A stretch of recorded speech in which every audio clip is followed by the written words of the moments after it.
Welcome back to Queen's Mindset. If this is your first time joining us, welcome. We're so happy to have you here. Tonight, yet again, we have another powerful story to share. I can't wait for you to hear her story. I mean, oh my God, it's so powerful. Just wait till you hear this story. But before we go any further, if you have not done it already, I want you to just go right ahead. Just click that subscribe button just right below this video and make sure that you are subscribed so that you can be kept abreast of our new videos as they come out. All right, let's head right into it. Ayana, how are you doing? I'm well, thank you. Thank you so much for having me. Yes, Happy to be here. definitely. I am doing well. So tell us a little bit about yourself, who you are, and what you do. Sure. So my name is Ayana Henderson. I am the capacity coach, and I have a platform called Womanhood. Sorry, you sort of can see the shirt here. And it is a platform that is dedicated to primarily moms and wives, although I help all women's and all women in their walk of life. And I help expedite the healing journey because we talk about breaking generational curses. And the only way you can do that is if you become healed and whole. So I try to get you to that step as quickly as possible, so that you don't have to be stuck and feeling, like not yourself for a long time. So that's what I do. Awesome. That's amazing. That's amazing. So tell us a little bit more about your coaching and how it came about. How did you actually start doing that? So it actually came about I'll say it's been a journey. It's been something a long time coming, I feel like, but it was actually birthed out of my attempted suicide in 2016. And I had just gotten to this place where, as a mom and as a wife, and as someone who was new to Christ, I knew of God, I believed in him, from a very surface level, but to actually have openly committed my life to Christ, I had just done that. And so I found myself in my second marriage, mom of four from my previous marriage. And I'm trying to be this Proverbs 31 woman. I'm trying to get it right. I'm trying to get it right. And it was just too much. And so I found myself living up to so many expectations of the world, trying to be the best mom, to get the marriage right this time, to, check off all the things that the P31 woman did and, rise up early and have these jobs and do all these things. And I found myself operating in a performance-based love and not just a self-love. And that was starting to drown me so much that I got to the point where I wanted to end it all. And I felt like my family might be better off without a broken me. Like that was the thought process. And so in that moment, when I was just about ready to do it, God came down and he rescued me. And he said, if you could stop just trying to be the best this and the best that, and, stop living up to all these expectations that you think society is putting on you, that you think your friends are putting on you, that you think your husband and your kids are putting on you. If you could just stop living up to that and just be the woman that I designed you to be, could you just do that? And oftentimes I find that once we start taking on all these titles as women, CEO, CFO, and all these different titles that we take on, mom, wife, sister, daughter, all these different titles, we start operating in performance-based love. And so we're not operating in our natural selves. And it's usually because we don't know who that woman is, who that version of us is. And so he challenged me to just become the woman that he designed me to be. And what was so sweet about it is that it wasn't just for me. It was how he designed all women. It was just, he kind of gave me a blueprint on how to get there. And so, one of the biggest takeaways that I have from that experience was that in the Bible, if you look it up, he uses the term EZER. And you can Google this. This is not, some special information that I have. But that term is also referenced as a military term. And it means warrior. And so that was a term that he ascribed to Eve when he made her. He designed her to be an Azer. And so one of the beauties is that he doesn't do it for everybody in the Bible. He does it for himself. He does it for Eve, and he does it in this military reference. And so warrior womanhood was birthed out of that journey. And what I do is I walk women through the same exact healing process that he walked me through. Now, that's not to say that I'm 100% healed and whole. That day doesn't come until, we have the opportunity to go up to heaven and, we become perfect in his image at that point. But while we're here on earth, there are emotional wounds that we've been inflicted with, traumas and challenges and things that have played into our self-esteem and our self-confidence and our self-worth. And we don't always use our voice. We're not always walking in the full value. And God is like, go and show these women how to really do that, how to own their voice and let it be their authentic voice, not something that's super aggressive because they don't know how to assert themselves, not something that's, overly masculine. Yeah. If they don't embrace the femininity of their voice as powerful. And so just walking women through that process. So that's what it was birthed out of. That was sort of the process that I went through. And that's what I help coach other women to go through. But I'm big on breaking generational curses. I've watched one happen from grandmother to my mother to myself and my daughter, who will soon be 12. I've seen it in action. And I said, no, ma'am. No, ma'am, we're not going to have that here.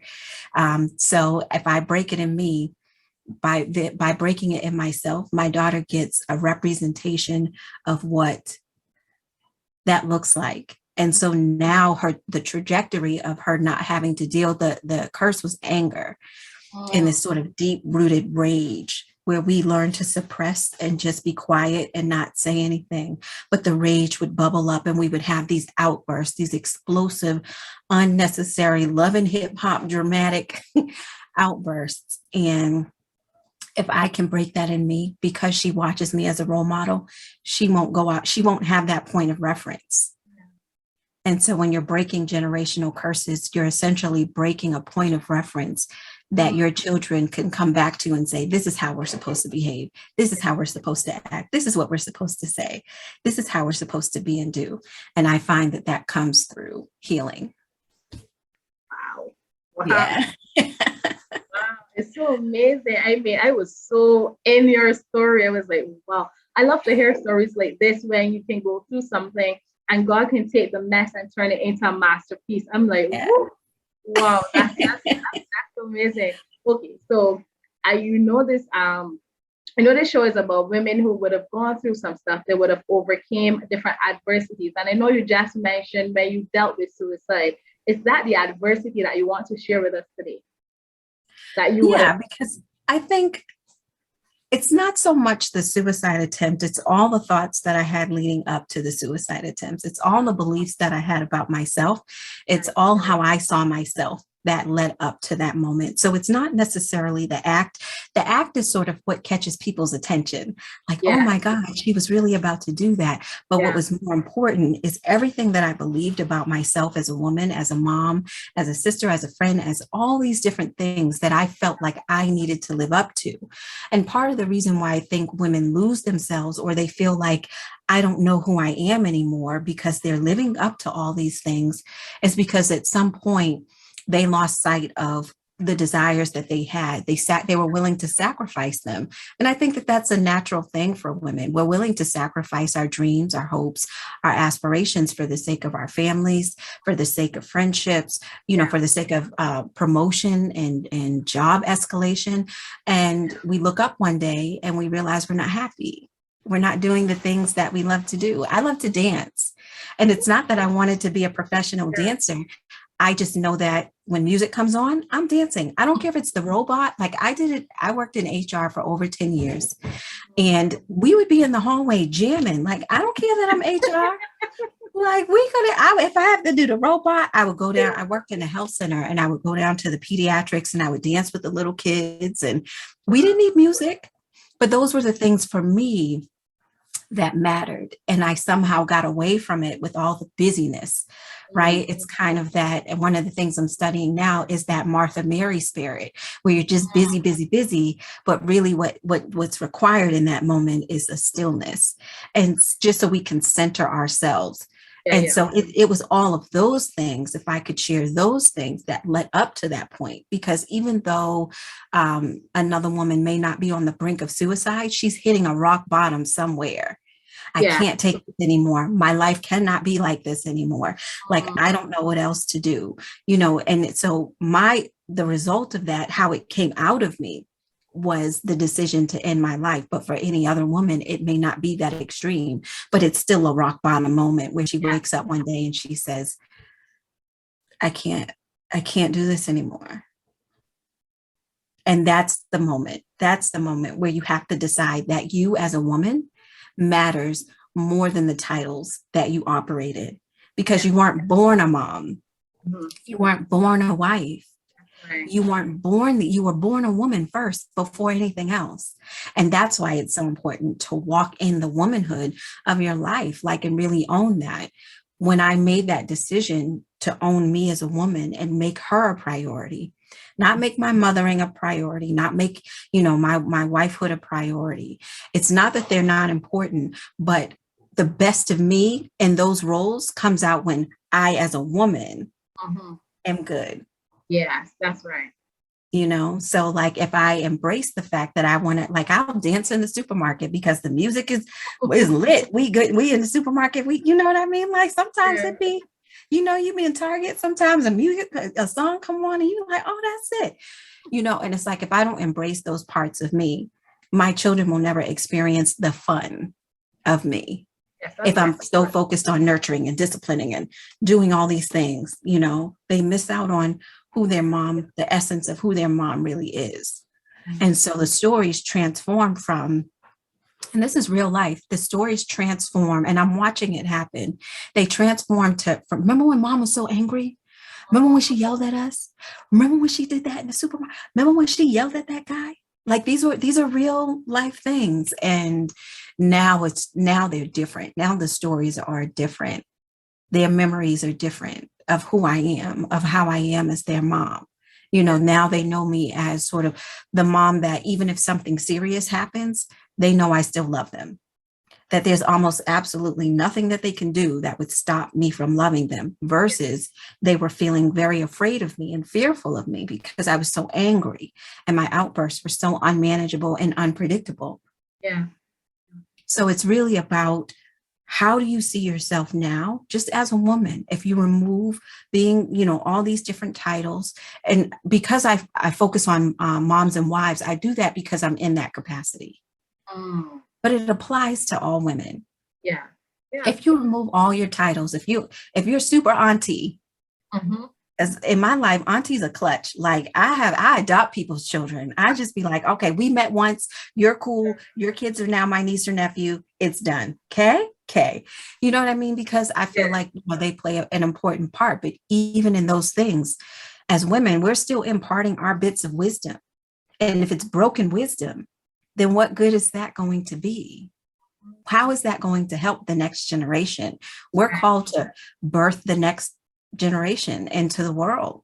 There's no other species. I mean, you have animals that can do it, but for the human race, women are it. That's true. And so, we're in a sense responsible for that next generation that we bring forward, which means that we're also going to bring forward any curses along with it. And so, I feel like we have a responsibility to make sure that we ourselves take care of who we are as a woman, embrace the fullness of us, flaws and all, and, go forth and do our best to try to break what comes forward. There is an art form that I talk about a lot, and I wish I have a bowl that represents it, but it's on the other side of the room, but it's called Kitsuji, and it's a Japanese style of art. And basically what they do is they'll take a regular dish and they'll break it into pieces, and then they'll reconstruct it. But when they reconstruct it, they seal it with a sealant, and then it's sealed with liquid gold. So now you have this sort of inanimate object that didn't mean anything. It wasn't, maybe $5 or $10, but now because it's sealed with liquid gold, it's probably $5,000. I have a small little bowl. It's no more than bigger than this little cup. And I paid about $50 for it because it was a Kitsuji bowl, right? The concept is that as women, we only stop when we feel shattered, when we feel like we're broken into pieces. But when you allow God to reconstruct you and solidify you with his liquid gold, you're more valuable healed than you ever could have been in your broken state. But sometimes we feel like we don't even have, we're not worthy of being sealed with liquid gold, and you are. In fact, that's what he's waiting for.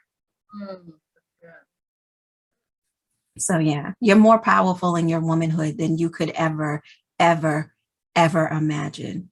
And sometimes we as women, we downplay it. We don't need a man to downplay it. Sometimes we do it by saying, I'm just a mom, I'm just a wife, I'm just a woman. And every time you diminish your value. No, I am a woman. I am a mom. I am a wife. I am a daughter. I am. Owning that I am of your womanhood changes how you see yourself, but then how you go out and interact with people. Like when you walk into your womanhood, you step into a divine power that is just, it will blow your mind. It will absolutely blow your mind. That's very good. Oh my God, that's really good. I hope you guys are taking notes because these are some gems. She's dropping some gems here. Okay, so tell me then, how long did you battle with the thoughts of suicide? Did you actually ever attempted suicide, or was it just you dealing with the thoughts leading up to that moment? So this was actually the second time that I had wrestled with this thought. The first time was in my first marriage, and I believe it was in 2007. So we're talking about almost 10 years before, 9 or 10 years prior to this second time. And again, found myself trying to live up to these expectations of being the perfect wife, of trying to make my husband happy. At the time I have 4 children now, but I had 2 at the time, and was in a rough patch in my marriage. But that was where I found my identity. My identity was totally wrapped up in who I was as a mom and who I was as a wife. And if at any point I felt like I was failing in either of those 2 buckets, then I myself was a failure. So because my identity was so wrapped up in those 2 things, that's where I found myself struggling the most. The challenge with the second time was that I was actually hearing comments and I was receiving feedback. So the difference was I was believing these things myself the first time, but the second time I was actually getting feedback in such a negative way that it brought me back to this space. And that's the thing. It's real easy for us to get back to a space that we were already at once. Mm-hmm. So when we look up sometimes as women and we say, I don't know how I got here, you were probably there once before. And because you didn't heal from it the first time, because you didn't actually deal with what went wrong, because, and women have a tendency to do this. I'm going to move to a new state. I'm going to cut my hair. I'm going to buy new clothes. I'm going to just change my whole personality. And then everything's going to be great. And then you find yourself back with the same raggedy man. Yeah. You know what I mean? And it's not so much on the men. I joke when I say that, but you still find yourself in the same situation because you yourself, to the core of you, hasn't changed. You haven't dealt with who you are. And it's always easy. And I say this, it's always easy to point the finger. But when I say you point one finger, there we go. There's 3. See those 3? They're right back at you. So it's easy to point it, but then you still have to deal with those 3 that are pointing back at you. So we want to blame the man. We want to blame the kids. We want to blame the family. We want to blame the trauma. We want to blame all these different things, but we have to take ownership for ourselves. And that's really where it starts, is taking ownership for yourselves. It sounds like I'm bashing a little bit, but I know the benefits of taking responsibility, for things that you can see. There's things that you're not going to be able to see. People might tell you, you have to be willing to look for the truth and willing to look to change. But people aren't just saying certain things because they're mad or because they're angry. Sometimes it's the truth. Sometimes it's the truth. Sometimes your attitude does suck, but we got to, but we can work on that. And that's the benefit. And that's the beauty, is that the things that you're dealing with, that you're challenged by, you can do something about it. That was the most freeing part of my journey. It was like, oh, I don't have to be angry like this all the time. I could do something different. Like I could be happy. Like that's a thing. Like I can have that, because we're talking about, I'm at this point, I'm 36 years old. You feel like you're set in your ways. And I've heard that so many times growing up, I'm old, I'm set in my ways, I'm not going to change. And God is like, I where they do that at? Because I can change anything when I want. Like, if you just come seek me, we can change it all. And so the level of anger that I was operating with just 5 years ago is not the same now. It's totally different. I'd say if I was on 100 back then, I'm probably on like a 20 or 30.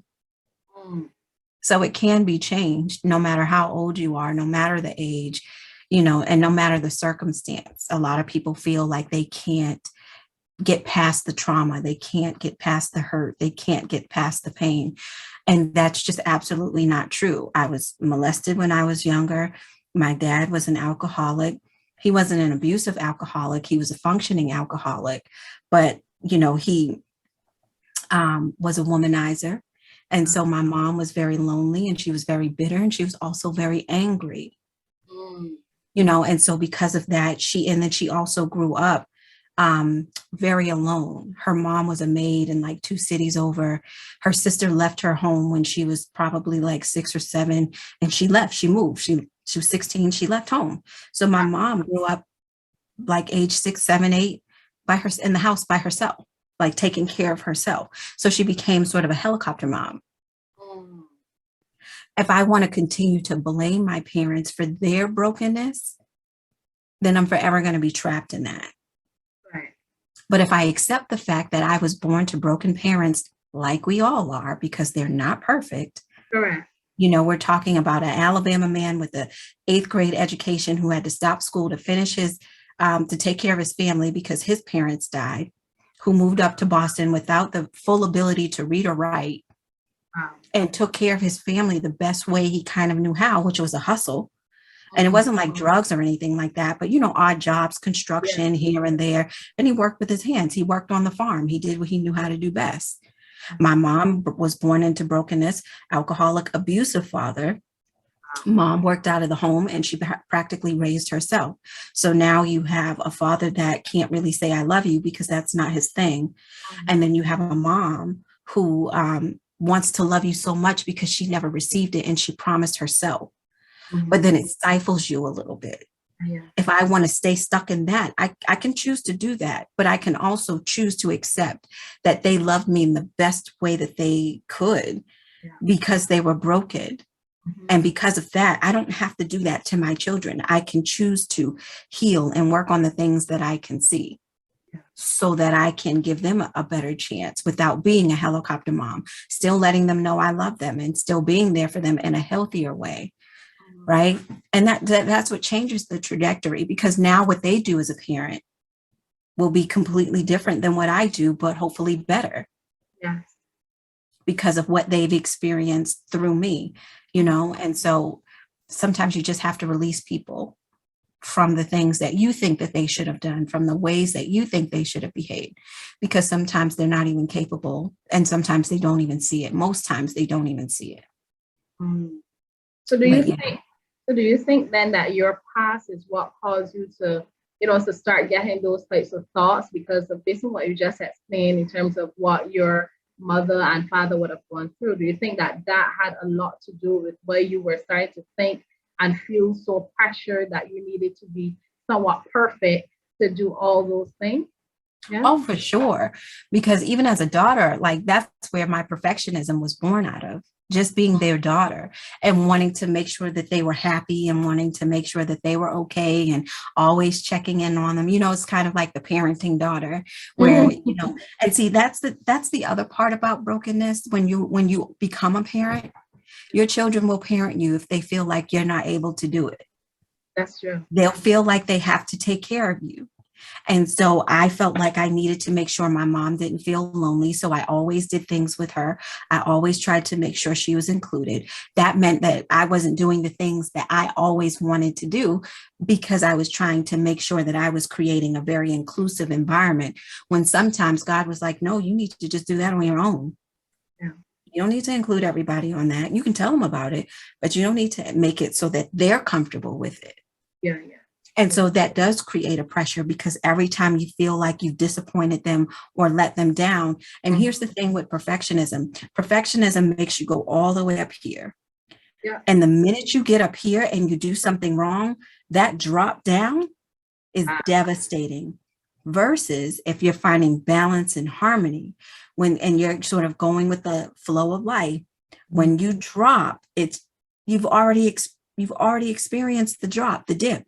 Yeah. But when you're operating at a level of perfectionism, you're saying everything has to be up here. But that means when it doesn't, it drops.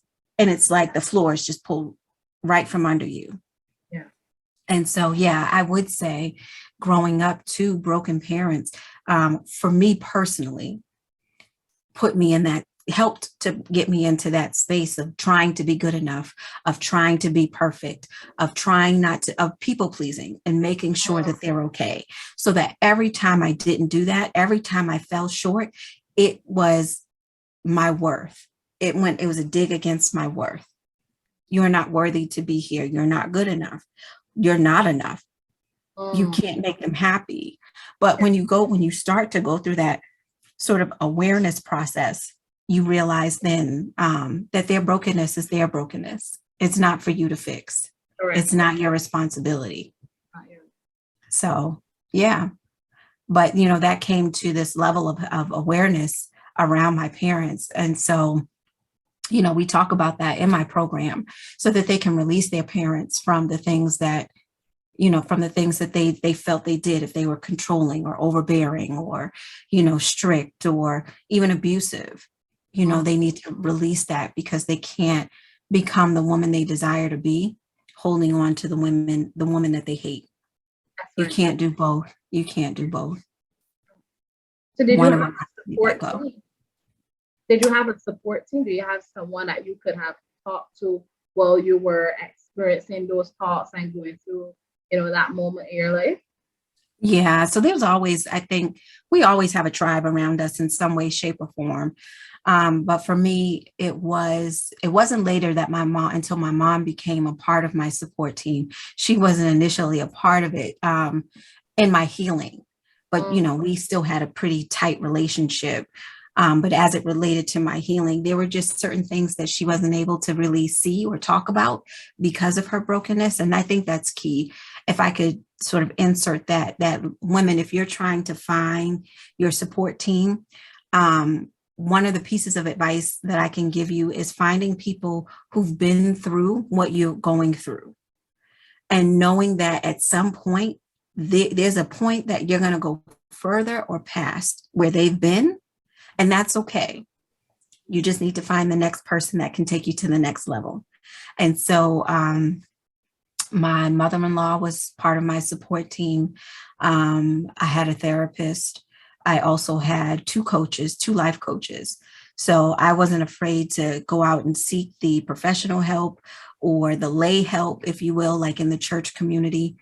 For women to talk to, for women who could encourage me. But I was strategic in who I talked to.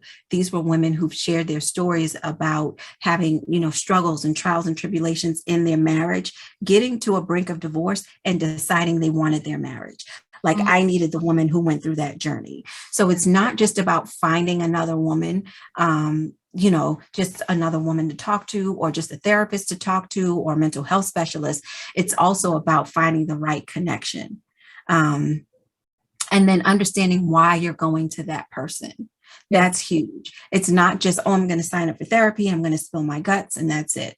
Like, no, there has to be, because you have to wean off at some point. So if they just become a person that you're venting to, but you're not getting better, it's not therapy. It's just a vent session. That's right. That's it. You want somebody who's actually going to challenge you to think differently, challenge you against the thoughts that you might have, and give you a different perspective, but also really push you to become that different version that you say you wanted to be. At the end of your, therapy sessions, for the whole total one, you should be a totally different person. You should be in a totally different space.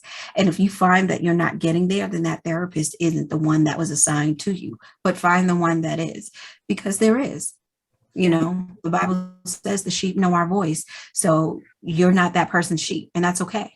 That's okay. Just find the one that is. And it may be trial and error, but that's okay. That's true. That's cool. Well, I am definitely loving this conversation. Okay, so at what age did you encounter, were you molested? And then how did your parents actually find out about that? So I was 5 when it happened. And it was a friend of my dad's, his son. So I would get my hair braided by this young girl who were the children of one of my dad's friends.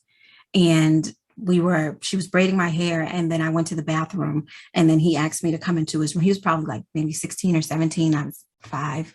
And so that's when it happened. But it didn't come out until I was in the 7th grade. I believe it was the 7th or 8th grade. And I had met a friend in middle school, and she had shared with me her story. And for some reason, I had suppressed it. So I had just forgot about it. And when she started talking about it, it just started coming back to my mind, like this actually happened. And I went in and I told my school counselor. She called my mom. And that night, I think that's when I told both of them. My dad, of course, was upset because this is his friend, and this is the children of his friend.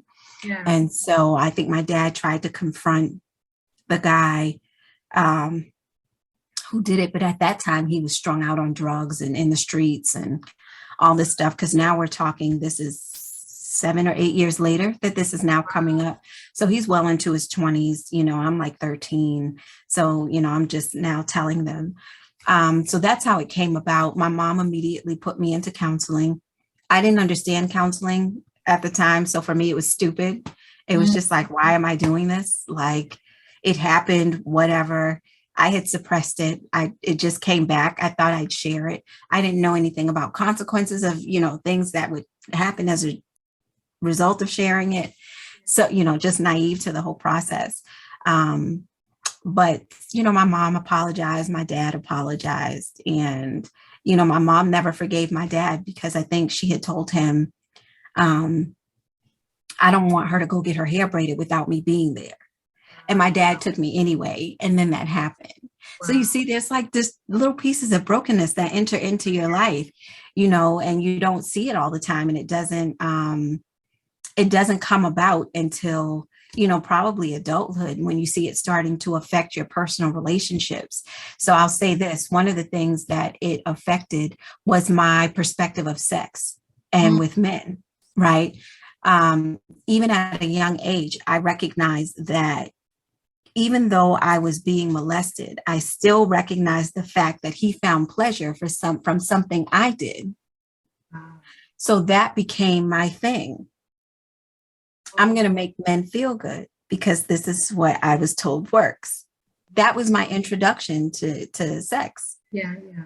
And so if you don't deal with that, you start behaving in ways that you're not even actually sure why, because there were seeds that were planted that day in my mind and in my belief about sex, about men, about being loved by a man and what it meant. My dad loved me, but he was my dad. My brother loved me, but he was my brother. Here was somebody who was not in a family, in a familial relationship. And he found pleasure and enjoyment. And I had to own that was something that I recognized that young. Like, this came out in therapy, like that changed my whole perception of how I was supposed to, be sexually. And so, when you find yourself being promiscuous, sometimes it's rooted in something that you didn't even expect for it to come out of. But if I hadn't dealt with it, my intimate relationship with my husband would be, very, very different. And it was for a while until I came to that understanding. So, small things that happen in your life, that shift in your life, can affect how you behave and you don't even know it. And I really pulled that out of the women. Like, we put a name to their wounds. We put a name to their behaviors, and we see how their wound, when somebody triggers the wound, how they behave. Like, this is why you're doing this, is because you're dealing with rejection. And so in order to not feel rejected, you're behaving this way, and it's not good. Yeah. So let's do something about it. And that's what I'm trying to change, the behavior patterns that women have, because everybody's watching you. Yeah. And it's not about being perfect, it's about being authentic. And I know it's a buzzword that we use in 2021. I just want to be the authentic and genuine me. But the authentic and genuine you can also say, you stepped on my rejection button. I'm going to need a minute. Yeah. Because I feel very rejected. And you may not be rejecting me, but that's how I'm hearing it. So if you could give me let me take a minute and regroup. Yeah. That's being your authentic self. That's part of it. It's not just saying what's on your mind and keeping it 100 and keeping it real and no filter. That's irresponsible. Yeah. But owning who you are in the moments where you need to actually own it and not be passive aggressive and not be people pleasing and not be like a caretaker and be codependent. Yeah. Yeah. Let's stop acting like that. And let's really own the power of who we are and walk into the fullness. Because when you accept you, everybody else accepts you, but they accept you on your terms. That's right. That's right. Oh, wow. We are coming very close to the end, but I am so enjoying this conversation. I hope you guys are too as well. Okay. So before we go, I have to ask, what would be your advice to someone who is, dealing with similar situations that you would have had? Because I know from hearing from persons who would have probably reached out to me, some persons are battling with abuse. They're battling with the fact that they have been molested. And I like what you said about being how you are exposed to sex, the introduction, because that's the major thing. That's why we have so many women out there being so promiscuous and not understanding why and where did this come from until, they really get that opportunity to have that conversation with someone who can really counsel and guide them to realize, hey, it's because of what had happened in my past. So what would be your advice to someone who is dealing with these similar issues right now and they're feeling like at this point, I want to give up because I don't feel as though I deserve to continue to live? I think the first thing I would say is don't do it. Don't give up. Like you are here for a specific reason. And your story, like a lot of people think sometimes their story doesn't matter. Nobody really cares. You've heard parts of my story. You've heard parts of my journey. The way that I'm sharing it is going to connect with somebody who it speaks to. But there's a journey that you went through. And that journey is for someone to help someone else. Like it's because you said it. It's because you went through it. And I talked about this maybe a couple of weeks ago when I talk about the power of your value. One of the things that I say, and you can kind of see it behind me if I lift my screen, that's my quote. No one can take your value because you were born with it. People will try and you will believe that they can. Yeah. It doesn't matter if you were raped. It doesn't matter if you were molested. It doesn't matter if you were abused emotionally, mentally, physically. It does not matter if you were in those situations. And I'm not saying that those situations don't matter. What I'm saying is even those situations couldn't take your value. Yeah. Even that person could not take your value, even if they tried, because you were born valuable. You're going to die valuable. The question is will you live with that value? Will you show the world what you're capable of? Will you look that abuse in the eye and say, not today, no more, we are done. It stops here. Now, I know that's easier said than done because there are some situations, that we have to sort of fight our way out of. We have to battle our way out of, like domestic violence and leaving. That's a challenge. And I don't want to make light of any of those situations. I worked with it in a domestic violence shelter. I've seen it firsthand. I've experienced it myself. And so what I'm saying is, even in those moments when we're feeling like, we're not worthy, we're not enough, we don't deserve to be here, I just want to tell you, you are enough. Yeah. You deserve to be here. Yeah. You are worthy of being here. So much so that you are needed, you are wanted, and you are valued and you are valuable. Do not give up on yourself, no matter how hard it feels right now. I was there. If I had gone through with everything, I wouldn't be in this moment right now telling you my journey. Don't quit. Don't give up. If anything, you have me to listen to. So I'm here to help as much as I possibly can. So that's what I would say. I hope that encourages someone and inspires someone. The beauty of hitting rock bottom is that you can't go any lower, but you can also rebuild. So don't think rock bottom is such a horrible place to be. It's a place where you can rebuild and design your life by design and with intention. So yeah, amen. That's powerful. Oh, wow. Guys, no one can take your value because you were born with it. Powerful words from Aya. Oh my gosh. I wish we had more time, but I know you guys are getting so much from this. I want you to make sure that you took your notes. You can go back and replay this video and feel free to share with a friend too as well. Let them come and see and hear from themselves because you just don't know who may need to hear this today. You know, they never told you that's something they're going through, as you could have heard from Aya. She didn't tell many persons that was something she was going through. So there are persons out there who you know that are going through similar things. They may not be saying anything, but still send them the video and let them see, let them hear from themselves so that they can get the help. Aya, I want you to tell us where we can go ahead and follow your womanhood, how we can get to know more about it, because I'm sure our viewers are thinking, you know, where can I find her? Where can I go ahead and follow your part of this? So tell us where. Amen. So you can find me on Instagram at the Capacity Coach. It's right there on the screen next to my name. You can also find me on Facebook at the same, at the Capacity Coach. But then you can also join my free community called Warrior Womanhood. And that's on Facebook and it's free. You don't have to do anything to join. You just answer a couple of questions and you join the community. And then every Wednesday, I go live on Facebook and Instagram for Warrior Wisdom Wednesday. And just like I did today, I impart some of my wisdom that I learned on my journey to becoming a warrior.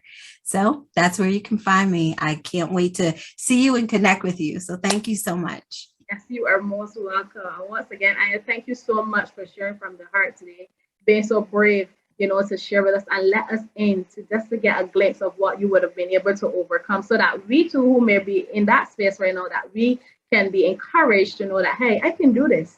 I can overcome as well. So thank you. Amen. Awesome. That is awesome. Yeah. And Thank you so much guys. for having me. You're welcome. Thank you guys. Before you go, just make sure if you have not done it already, subscribe to this channel, like this video, and leave a comment because we want to hear your thoughts. And remember, share this video with a friend. Have a great one, guys. Bye.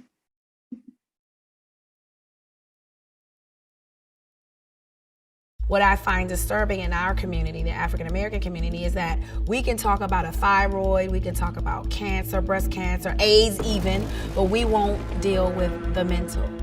And that's an issue.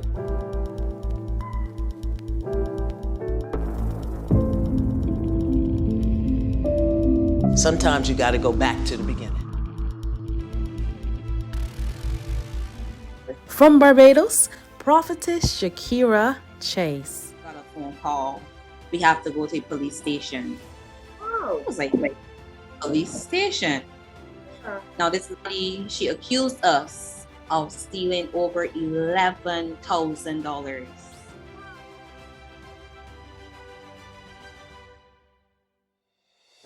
Join us for our next episode.